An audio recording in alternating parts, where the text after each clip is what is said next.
services and prices in the description below.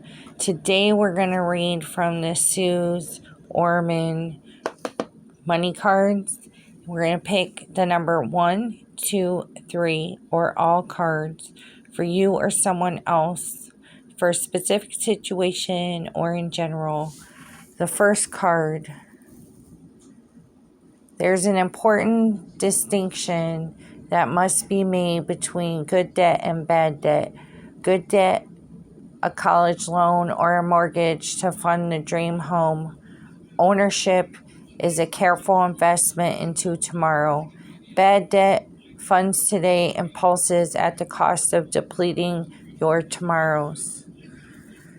The second card is money ebbs and flows, very much like rides. Sometimes it will flow with you. Sometimes it will seem to flow against you. But that is just life. And the third money card is when you plant even the smallest amounts of money with care, it can last forever.